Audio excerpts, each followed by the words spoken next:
என்ன மீரா, இன்னைக்கு ரொம்ப ஹாப்பியா இருக்கியோ? ஆமாம் அசோக் மாமா, இன்னைக்கு ரொம்ப ஹாப்பியாக இருக்கேன். என்ன மேடம்க்கு திடீர்னு இவ்வளவு சந்தோஷம்? அப்படி என்ன நடந்துச்சு? அப்படிலாம் ஒன்றும் நடக்கலை. நீங்கள் என் பக்கத்திலே இருக்கீங்கள, அதனாலயே என்னமோ நான் ரொம்ப சந்தோஷமாக இருக்கேன். எதுவும் வேணாம், நீங்கள் பக்கத்திலே இருந்தால் எனக்கு அது ரொம்ப சந்தோஷம்தான். என்ன கஷ்டம் வந்தாலும் நீங்கள் மட்டும் இருந்தால் போதும், நான் என்ன கஷ்டம் வந்தாலும் தாங்கிப்பேன் மாமா.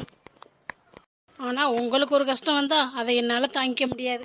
அப்படிலாம் ஒன்றும் நடக்காதுடி. நீ தான் என் கூடவே இருக்கில்ல. எனக்கு என்ன கஷ்டம் வரப்போகுது சொல்லு? உன்னை விட பெரும் கஷ்டம் எனக்கு என்ன இருக்கு? நீனா எனக்கு பெரும் தொல்லை தான். உன்னையே தாங்கிக்கிட்டு இருக்கேன். வேற கஷ்டம்லாம் எனக்கு தவிடு பொறி மாதிரி. டேய் பாத்தியா, அப்போ நான் உனக்கு டார்ச்சராக இருக்கனா? சொல்லாமல் சொல்லி காமிக்கிற அப்படித்தானே? நானே ஒரு பெரிய தொல்லை, என்னை விட எந்த தொல்லை வரப்போகுது அப்படி தானே மாமா சொல்கிற? நான் இருக்கும்போது என்னோட அருமை தெரியாது, நான் இல்லைன்னா தான் உனக்கு தெரியும் பாருவே. அச்சோ மீரா குட்டி, மாமா சும்மா கலாய்ச்சண்டி. நீ இல்லாம நான் இருப்பேனா சொல்லு? என்னதே நீ தொல்லை பண்ணாலும் நீ தாண்டி எனக்கு எல்லாமே. நீ இல்லாம என்னால ஒண்ணுமே பண்ண முடியாதுடி. மாமா சொல்றதெல்லாம் அப்படியே நம்பிடுவியா? சும்மா விளையாட்டுக்கு சொன்னா அதெல்லாம் எதுக்குடி சீரியஸா எடுக்கிற? நீ இந்த மாதிரி எப்போவுமே சந்தோஷமா இருக்கணும் மீரா, அதையும் எனக்கு வேணும். நீ கொஞ்சம் கண்களுனாலும் எனக்கு தாங்காதுடி. நீ சந்தோஷமா இருந்தீன்னா எனக்கு அதுவே போதும் மீரா. நான் மட்டும் இல்லை மாமா, நம்ம 2 பேரும் சந்தோஷமா 100 வருஷம் குழந்தை குட்டிலாம் பெற்றுக்கிட்டு சந்தோஷமா வாழணும். நல்லா இருக்கும்ல? நல்லா தான் இருக்கும் குழந்தை குட்டிலாம் பெற்றுக்கிட்டு சந்தோஷமா வாழ. ஆனால் குழந்தை குட்டி பிறக்கணுமே, அதுக்கு நீ விட மாட்டேங்கிறியே. அப்புறம் என்ன பண்ணுறது? நம்ம 2 பேரும் இப்படி இருக்க வேண்டியதான் வயசான காலத்தில். என் மூஞ்சியை நீ பார்த்துக்கிட்டு, ஓ மூஞ்சியை நான் பார்த்துக்கிட்டு இப்படி ஓடிடும். அதுக்கு அப்படியே புரியாத மாதிரியே கேட்குற பத்தியா? இல்லை மாமா, எனக்கு சத்தியமாக ஒன்றுமே புரியலை. லைட் அமர்த்தினா எல்லாம் புரிஞ்சிடும். ஆத்தாடி, நானே வீட்லேயே லைட் அமர்த்திட்டு தூங்க மாட்டேன், நீங்கள் வேற. நான் தான் கூட இருக்குல்லடி, அப்புறம் என்னடி உனக்கு பிரச்சனை? நீங்கள் கூட இருக்கதான் பிரச்சனை. அதுக்கு தான் லைட் அமர்த்த எனக்கு பயமாக இருக்குது. வேற என்ன, பேய் பிசாசா வந்து என்னை கடிச்சு திங்க போது நீங்கள் தான் இருக்கீங்களே. ஆனாலும் உனக்கு ஒன்றும் தெரியாதுன்னு சொன்ன, எல்லாம் நல்லா தெரிஞ்சதே வச்சிருக்கேன் நீ. ஏன்னா பின்ன ஒன்றும் தெரியாமல் கல்யாணம் பண்ணி என்ன பண்ணுறது? எல்லாம் தெரிஞ்சுக்கணும்ல. அப்புறம் என்ன, உனக்கு தான் எல்லாம் தெரியும்ல. லைம் டபத்துனா வசதியாக இருக்கும்ல. போங்க மாமாங்கிட்ட, நான் போகிறேன். எனக்கு தூக்கம் துக்கமாக வருது. பாத்தியா, நல்லா பேசுவேடி. திடீர்னு பார்த்தா நழுவி போயிடுவேன். இருடி, இந்த லைட்டை பற்றிட்டு வந்துடுறேன். வா மீரா, வா வா மீரா. நான் தான் சொல்றேன்ல, நீ என்ன சொல்றதே கேட்க. எல்லாம் கனவா மீரா? ஸோ மீராவுக்கு தான் எதுவுமே ஞாபகம் இல்லையே. அவள் அங்கே வீட்டில இருக்கா. அவளே நினச்சி நைட்டு கூட அவள் தான் கனவுல வாரா. என்னோட மீரா என்கிட்ட சிரித்து பேசினாலே போதும், எனக்கு ரொம்ப சந்தோஷமாக இருக்கும். கனவுல நடந்ததெல்லாம் எப்போ நிஜத்தில் நடக்கும்னு ஆசையாக இருக்குது. என்னோட மீராவுக்கு தான் எதுவுமே ஞாபகம் இல்லையே. என்னைய ஞாபகம் இருக்குது, ஆனால் என்னோட காதலை ஞாபகம் இல்லை. அவளுக்கு எப்போ தான் ஞாபகம் வருமோ. நல்லா போய்கிட்டு இருந்துச்சு. 2 நாள் தான் கல்யாணம் ஆயிருந்தா எவ்வளோ நல்லா இருந்திருக்கும். நேரம் அங்கே சந்தோஷமாக சண்டை போட்டுக்கிட்டு சிரிச்சுக்கிட்டு ஒருத்தர் சமாதானப்படுத்திக்கிட்டு எவ்வளோ அழகாக வாழ்ந்திருப்போம். ஒருத்தவங்க சந்தோஷமாக இருந்தால் இந்த கடவுளுக்கே பொறுக்காதோ என்னமோ. மீராவை போய் பார்த்துட்டு வருவோம்.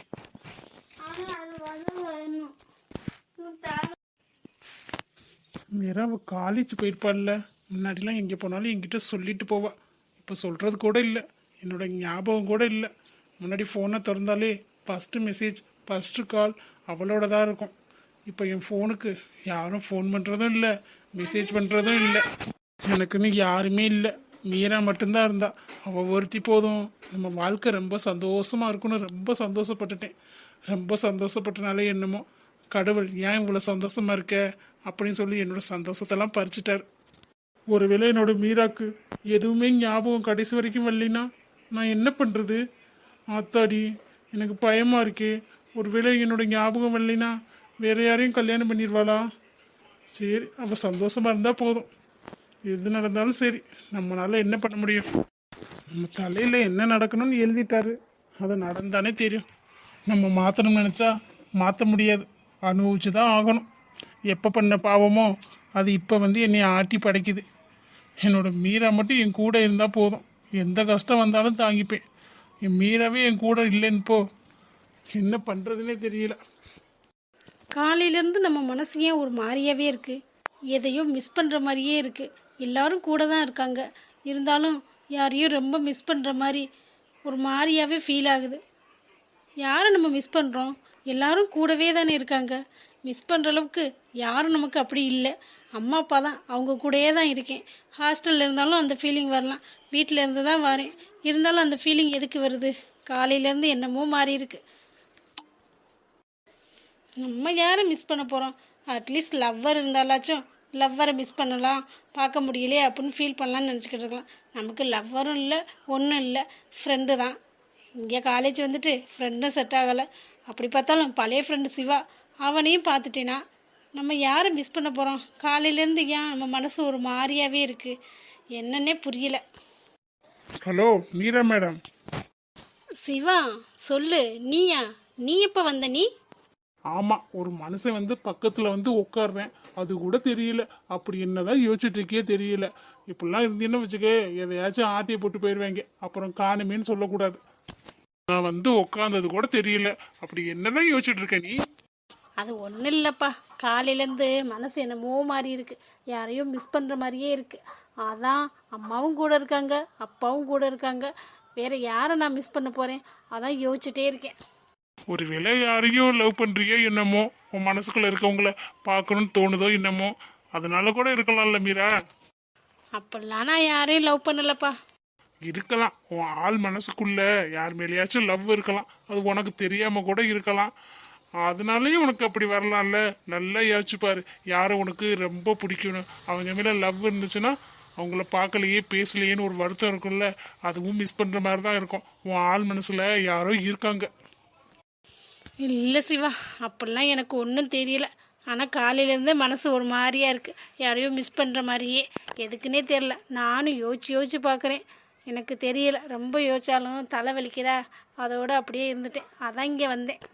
உன்னை காலேஜ் பூரா அலசி தேடி பார்த்தா நீ இங்கே வந்து உட்காந்துக்கிட்டு யாரையோ மிஸ் பண்ணுறாங்களாக்கும். அதெல்லாம் அப்புறம் பார்த்துக்கலாம், வா போகலாம், கேண்டீன் போயிட்டுலாம். கேண்டீன் வேணாம், எனக்கு இப்படியே தனியாக இருக்கணும் போல இருக்குது. நீ இப்படியே தனியாகவே இருந்தீன்னு வச்சுக்க, உனக்கு கண்டிப்பாக பைத்தியம் பிடிச்சிரும். வா முதல்ல. இல்லை சிவா, கேண்டீன்லாம் வேணாம்ப்பா, பேசாமல் நான் வீட்டுக்கு போகலான்னு பார்க்குறேன். சரி, ஒரு இடத்துக்கு கூட்டிகிட்டு போகிறேன், வரியா? எங்கே சிவா? எங்கள் வீட்டுக்கு தான் மீரா, வீடு பக்கத்தில் தான் இருக்குது. அம்மாட்டையும் அப்பாட்டையும் சொன்னேன், ரொம்ப சந்தோஷப்பட்டாங்க, உன்னை பார்க்கணுன்னு சொன்னாங்க. வாரியா, வீட்டுக்கு போயிட்டு வரலாம். ஓ, ஆண்டிக்கிட்டே எங்கள்கிட்டே சொல்லிட்டியா? ஆனால் இன்னைக்கு வெளில, இன்னொரு நாள் போகலாமே. அதெல்லாம் முடியாது மீரா, நீ கிளாஸுக்கும் போக மாட்டேங்கிற, கேண்டீனுக்கும் வர மாட்டேங்கிற, சரி வீட்டுக்காச்சும் வான்னு கூப்பிட்டா அதுவும் வர மாட்டேங்கிற, நீ கண்டிப்பாக வந்தே ஆகணும். இல்லை சிவா, இன்னைக்கு வேணா நாளைக்கு வீட்டுக்கு வரட்டுமா? அப்போ சரி, நாளைக்கு நீ கன்ஃபார்ம் வந்துடுவீல்ல? ஏன்னா நான் காலேஜுக்கு வர மாட்டேன், நீனும் காலேஜுக்கு வராத, ஸ்ட்ரெயிட்டாக வீட்டுக்கே வந்துடு. அம்மா கிட்ட சொன்னேன்னா உனக்கு விருந்து ரெடி பண்ணிடுவாங்க. அச்சோ சிவா, விருந்துலாம் வேணாம், நான் அவ்வளோ பெரிய விஐபியா எனக்கு விருந்து வைக்கிறதுக்கு? நீ விஐபிலாம் இல்லை மீரா, அதுக்கு மேலே. என்ன சொல்கிற சிவா? சரி சரி, அதெல்லாம் இருக்கட்டும், அதெல்லாம் அப்புறம் பேசிக்கலாம். நீ நாளைக்கு வந்துடு, மறந்துடாத. சரி சிவா, நான் வந்துடுறேன். இப்போ நான் கிளம்பட்டுமா? சரி மீரா, நீ கிளம்பு. அப்பாடா, எப்படியோ மீரா வீட்டுக்கு வரேன்னு ஒத்துக்கிட்டா. அம்மா கிட்ட நைஸ் நாப்பில் பேசி அவள் மனசில் என்ன இருக்குன்னு தெரிஞ்சுக்கணும். எதையோ நினச்சி ஃபீல் பண்ணுறா. ஒருவேளை அவள் ஆள் மனசில் நான் தான் இருக்கணும், நான் இருக்கனால தான் நான் அவளை காலையிலேருந்து பார்க்காதனால எதுவும் ஃபீல் பண்ணியிருப்பாளோ. இருக்கும், அவள் மனசுலையும் லவ் இருக்குன்னு தான் நினைக்கிறேன். நம்ம சொன்னாதான் கரெக்டாக இருக்கும். பொண்ணு அவளாக எப்படி சொல்லுவா? அவள் ஆள் மனசில் இருக்குது, நம்ம சொன்னாதானே தெரியும். நாளைக்கு வீட்டுக்கு கூட்டி போய் நம்ம மனசில் இருக்கிறத சொல்ல வேண்டியதான். ஃபஸ்ட்டு அம்மா கிட்ட சொல்லி எல்லாத்தையும் பேச வச்சுட்டா போதும். ஏற்கனவே தெரிஞ்சவங்க தான், நல்ல பழக்கம், வேணான்னு சொல்ல மாட்டாங்க. எல்லாம் கரெக்டாக முடிஞ்சிடும். அப்பாடா, இப்போ தான் எனக்கு நிம்மதியாக இருக்குது. எத்தனை வருஷமாக மீராக்காக வெயிட் பண்ணிட்டு இருந்தேன். அவளோட லவ்வுக்காக திரும்ப கடவுள் என்கிட்டே கொண்டாந்து கொடுத்துட்டாரு. ரொம்ப தேங்க்ஸ் கடவுளே. முதல்ல அம்மா கிட்ட போய் இந்த சந்தோஷமான விஷயத்த சொல்லணும். வேணாம், அம்மா கிட்ட காலையிலே சர்ப்ரைஸாக சொல்லிக்கலாம். இப்போவே சொன்னால் புஷ்ஷுன்னு ஆயிரும். காலையிலே சர்ப்ரைஸாக உன்னோட மருமக வரப்போறான்னு சொன்னால் அம்மா அவளாக யாருன்னு கேட்பாங்க. மீரான்னு சொன்னால் போதும், அவங்க ரொம்ப சந்தோஷமாயிருவாங்க. சின்ன வயசுலேருந்தே மீரானா அவங்களுக்கு ரொம்ப பிடிக்கும். சின்ன வயசில் எங்கள் வீட்டில் எவ்வளோ நாள் வந்து இருந்திருக்கா, அதனால வேணான்னு சொல்லவே மாட்டாங்க. அவங்களுக்கு ஒரு இன்ப அதிர்ச்சி கொடுப்போம். ராகுல், ஸ்வேதா, சொல்லு, என்ன இவ்வளவு தூரம் வந்திருக்க? எதுவும் முக்கியமான விஷயமா? என்ன ராகுல், நான் முந்தா நாளே சொன்னேன் முக்கியமான விஷயம் பேசணும் வாங்கன்னு. நீங்களும் சரி மாலுக்கு வா அப்படின்னு சொன்னீங்க. நான் எவ்வளோ நேரம் வெயிட் பண்ணிட்டு இருந்தேன் தெரியுமா? உங்களுக்கு அவசரமான ஏதாச்சும் வேலை வந்திருந்தா நான் உங்களை ஒன்றும் தப்பு சொல்லலை. என்கிட்ட ஒரு ஃபோன் பண்ண வேணாம், ஒரு மெசேஜ் பண்ணி சொல்லியிருக்கலாம்ல. நான் ஃபோன் அடித்தா ஃபோனை சுவிட்ச் ஆஃப் பண்ணி போட்டுட்டீங்க. சரி, நேற்றாச்சும் ஃபோன் பண்ணீங்கன்னு பார்த்தா நேற்று ஃபுல்லாக ஃபோன் பண்ணலை, இன்னைக்கும் பண்ணலை. அதான் நானே தேடி வந்துட்டேன். என்ன விஷயம்னு கேட்குறீங்க? உங்களுக்கு எதுவுமே ஞாபகம் இல்லையா? எதுக்கு ராகுல் இப்படி பண்ணுறீங்க? பிடிக்காத மாதிரியே பண்ணுறீங்க. என்னை அவாய்ட் பண்ணுறதுக்கு இப்படி பண்ணுறீங்களா? இல்லை ஸ்வேதா, அப்படிலாம் இல்லை. கொஞ்சம் வேலை அதிகம், அதனால தான் மறந்துட்டேன். மற்றபடி ஒன்றும் இல்லை. சரி சொல்லு, ஏதாச்சும் சாப்பிட்றியா? நான் ஒன்றும் இங்கே எதுவும் சாப்பிட்றதுக்கு வரல ராகுல். நான் பேசிட்டு போகலான்னு தான் வந்தேன். நீங்கள் மனசில் என்ன தான் நினச்சிக்கிட்டு இருக்கீங்க? இப்போ கூட என்ன விஷயம் பேசுறதுக்காக என்னை கூப்பிட்டேன், ஒரு வார்த்தை கேட்கணும்னு தோணலையில. இப்போ எதுக்கு ஸ்வேதா கத்துற? பின்ன கத்தாம என்ன பண்ணுவாங்க? எவ்வளோ சந்தோஷமான விஷயத்த சொல்லலான்னு உங்களை கூப்பிட்டா நீங்கள் இப்படி பண்ணுவீங்கன்னு சத்தியமாக நான் எதிர்பார்க்கவே இல்லை. உங்ககிட்ட இருந்து இதை நான் எக்ஸ்பெக்ட் பண்ணவே இல்லை ராகுல். நீங்கள் ரொம்ப பொறுப்பாக இருப்பீங்க அப்படின்னு தான் நினச்சேன். ஆனால் நீங்கள் என்னன்னா மற்ற பசங்க மாதிரி தான் இருக்கீங்க. என்னை எப்படா அவாய்ட் பண்ணலான்னு யோசிச்சுட்டே இருக்கீங்க. எனக்கு 1008 வேலை இருக்குமா. நீ அப்படி இல்லை வீட்டில் சும்மா இருப்ப. இல்லைன்னா காலேஜுக்கு போகிறோம் 2 நாள் போயிட்டு 3 நாள் வீட்டில் இருப்ப, அவ்வளோதானே. எனக்கு அப்படி இல்லை, 1008 டென்ஷன் இருக்கும். எல்லா விஷயமும் உங்ககிட்ட சொல்ல முடியாது. என்ன ராகுல், நீங்க பேசுறது கூட புதுசா இருக்கு. இப்படி ஹார்ஸாலாம் என்கிட்ட பேச மாட்டீங்களே, என்ன விஷயம்? சொன்னாதானே தெரியும். எதுவும் பிரச்சனையா? என்கிட்ட சொல்லுங்க ராகுல். அப்புறம் வீட்டில் கல்யாணத்துக்கு ஒத்துக்கிட்டாங்க, பாட்டியே ஓகே சொல்லிட்டாங்க. அந்த நல்ல விஷயத்த உங்ககிட்ட சொல்லலான்னு தான் வந்தேன்.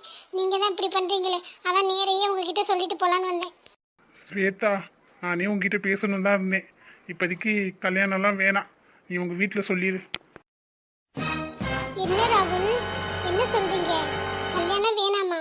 உங்களுக்கு பிடிச்சா பேசுவீங்க, இல்லைன்னா இல்லை. இப்படிதானே முதவும் பண்ணீங்க உங்க சித்திக்காக. இப்போ யாருக்காக பண்றீங்க? ஓ, மறுபடியும் உங்க சித்தி கூட போய் சேர்ந்துட்டீங்களா? சேருங்க, அது உங்க இஷ்டம். அதுக்கு நான் தான் கிடைச்சேனா? வேணும்னா வச்சுக்குவீங்க, இல்லைன்னா தூக்கி விட்டு வீசுவீங்க. அதுக்கு நான் தான் கிடைச்சேன்ல. என்ன ராகுல், அப்படித்தானே? நான் என்ன விளையாட்டு பொம்மையா? இல்லை ஸ்வேதா, அப்படி இல்லை. பண்ணது எல்லாத்துக்கும் சாரி. எனக்கு வேணாம், நமக்கு செட் ஆகாது. நீ நல்ல பையனை பார்த்து கல்யாணம் பண்ணிக்கிட்டு செட்டில் ஆயிடு, அதான் உனக்கு நல்லது. இங்கே பாரு ராகுல், உனக்கு பிடிக்கலையா, வேணும்னு சொல்லிட்டியா, அதோட நிறுத்திக்க. சும்மா நீ நல்ல பையனை பார்த்து கல்யாணம் பண்ணிக்க, நார பையனை பார்த்து கல்யாணம் பண்ணிக்க அப்படின்னு சொல்கிற வேலையெல்லாம் என்கிட்ட வச்சுக்காத. என் லைஃப் எனக்கு தெரியும். உனக்கு வேணான்னு சொல்லிட்டீல, உன் வேலையை பார்த்துட்டு போயிட்டே இரு. ஆனால் என்ன காரணம் மட்டும் என்கிட்ட சொல்லு. அதெல்லாம் உங்ககிட்ட சொல்ல முடியாது ஸ்வேதா. எனக்கு வேணான்னா வேணாம், அவ்வளோதான். சும்மா என்னை டிஸ்டர்ப் பண்ணாத. ஆஃபீஸில் 1008 வேலை இருக்குது. யாராச்சும் பார்த்தா ஏதாச்சும் நினைப்பாங்க. நீ முதல்ல போ. சும்மா எப்போ பார்த்தாலும் பின்னாடியே வந்துக்கிட்டு உனக்கு வேறு வேலையே இல்லை, போவே என்கிட்ட. சும்மா தெரியாதனமாக உன்னை லவ் பண்ணி தொலைச்சிட்டேன், அதுக்கு இந்த பாடு படுத்துவியா என்ன? நீ எப்போ பார்த்தாலும் டார்ச்சர் பண்ணிக்கிட்டு கல்யாணம் பண்ணிக்கேன்னு அவனுக்கு இருக்க டென்ஷனில் கல்யாணம் இப்போ ரொம்ப குறைச்சலாக இருக்குது. அப்படி பண்ணிக்கிறதுனா எவனையாச்சும் பார்த்து கல்யாணம் பண்ணிக்க. ராகுல், என்ன ராகுல் இப்படி பேசுறீங்க? எவனையாச்சும் பார்த்து கல்யாணம் பண்ணவா? அதுக்கு தான் நான் உங்க பின்னாடியே சுத்துறேனா? பின்ன எப்போ பார்த்தாலும் என் உயிரே வாங்கிட்டு இருந்தா நான் என்ன தான் பண்ணுறது? எனக்கு நிம்மதி வேணாமா? உன்னெல்லாம் கல்யாணம் பண்ணால் நான் நிம்மதியாக இருக்க முடியாது. தயவு செஞ்சு போ, என் லைஃப்பில் வரவே வராத, என்னை தொந்தரவு பண்ணாத, என்கிட்ட தொலைஞ்சு ஒளி. என்ன ராகுல், அப்போ நான் போனால் சந்தோஷமா இருப்பீங்களா? இதை என்கிட்ட சொல்லியிருக்கலாமே, நான் உங்களை டிஸ்டர்ப் பண்ணாமல் விலகிருப்படி. அதான் இப்போ சொல்லிட்டாங்கல்ல, போ, உன் வேலையை பார்த்துட்டு போயிட்டே இரு. சரிங்க ராகுல், ரொம்ப சந்தோஷம். உங்கள் உண்மையான குணத்தை காட்டிட்டீங்கல்ல. நான் உங்களை ரொம்ப நல்லவங்கன்னு நினச்சேன். நான் மட்டும் இல்லை, எங்கள் வீட்டில் உள்ள எல்லாரும், அம்மாவை தவிர்த்துட்டு, ஏன் எங்கள் பாட்டி கூட உங்களை பார்த்ததே இல்லை. அவங்களே உங்களை பற்றி புரிஞ்சுக்கிட்டாங்க. ஆனால் அதெல்லாம் எவ்வளோ பெரிய தப்புன்னு இப்போ தான் புரியுது. சரிங்க ராகுல், ரொம்ப சந்தோஷமா இருங்க. நான் இல்லைன்னா ரொம்ப சந்தோஷமா இருப்பீங்க கூட. பரவாயில்ல, அப்படியே இருந்துக்கங்க, நான் விளைவிக்கிறேன். அப்புறம் ஒன்று சொன்னீங்க பாருங்க, உங்களை கல்யாணம் பண்ணிக்கிறக்காக உங்களை சுற்றி சுற்றி வரேன்னு. கல்யாணம் பண்ணிக்கிறக்காக இல்லை, உங்களோட லவ்வுக்காக, நீங்கள் காட்டின அன்புக்காக. அதனால தான் ஒரு பொண்ணு உங்கள் பின்னாடியே வருவாளை தவிர்த்த மற்ற எதுக்காகவும் ஒருத்தன் பின்னாடியே அவன் சுற்றி சுற்றி வர மாட்டான். சரிங்க ராகுல், நான் வரேன். நான் பேசுறதுல எங்க உங்கள் காதில் விழுகுதான்னு கூட தெரியல. Good bye. சாரி ஸ்வேதா, எனக்கு வேற வழி தெரியல. உன்னை ரொம்ப கஷ்டப்படுத்திட்டேன்டி. நீ எவ்வளோ சந்தோஷமான விஷயத்த சொல்லியிருக்க. உன்னை தலையில் தூக்கி வச்சு கொண்டாடி இருக்கணும். ஆனால் என்னால் முடியல ஸ்வேதா. என் தலையெழுத்தா என்னன்னு தெரில. நான் கடைசி வரைக்கும் தனியாக தான் இருக்கணும் போல. என்ன பண்ணுறது? நீ சந்தோஷமா இருந்தா எனக்கு அது போதும் ஸ்வேதா. என்னைய கல்யாணம் பண்ணிக்கிட்டு நீ அப்புறம் அழுதுன்னா அது எனக்கு ரொம்ப கஷ்டமாக போயிடும். நீ சந்தோஷமா இரு, கொஞ்ச நாள் அழுவ, அப்புறம் எல்லாம் சரியாயிரும். சாரி ஸ்வேதா, என்னை மன்னிச்சிரு. எல்லாமே உன்னோட நல்லதுக்காக தான் செய்கிறேன். அது உனக்கு தெரியும் போது அப்போ என்னை நீ புரிஞ்சுக்குவ. இப்போதைக்கு என்னை திட்டிட்டு போகிற, அப்புறம் நமக்காக தான் ராகுல் இப்படி பண்ணியிருக்காங்க அப்படின்னு நினச்சி சந்தோஷப்படுவேன். அப்புறம் லைஃப்பில் அப்படியே மூவ் ஆகி போயிடுவேன். நான் என் லைஃப்பை பார்த்துக்கிறேன். கடவுள் உன்னை என் கண்ணில் காமிக்காமலே இருந்திருக்கலாம். எவ்வளோ சந்தோஷமாக இருந்தேன். நீ ஃபோன் பண்ணி சொல்ல போது கூட ஏதோ சர்ப்ரைஸ் வச்சுருக்கேன்னு ஆசையாக கிளம்புனேன். ஆனால் கொஞ்ச நேரத்தில் என் தலையெழுத்தே மாறுன்னு நான் நினைக்கவே இல்லை ஸ்வேதா. உன்னை ரொம்ப கஷ்டப்படுத்திட்டேன்டி. சாரிடி. நீ அழுகும்போது உன் கண்ணை தொடச்சி அழுகாத ஸ்வேதா, உனக்கு நான் இருக்கேன், யாரும் வேணாம், நம்ம நேரம் இருந்துக்கலாம் அப்படின்னு சொல்லணும்னு தான் தோணுச்சு. ஆனால் அதெல்லாம் சொல்கிறதுக்கு நல்லாயிருக்கும், ப்ராக்டிக்கலாக வாழ்கிறதுக்கு செட் ஆகாது. எல்லாருமே நமக்கு வேணும். ரொம்ப ரொம்ப சாரி ஸ்வேதா. எனக்கு எப்படி சொல்கிறதுனே தெரில. உங்ககிட்ட வந்து என்னால் சாரி சொல்ல முடியலை.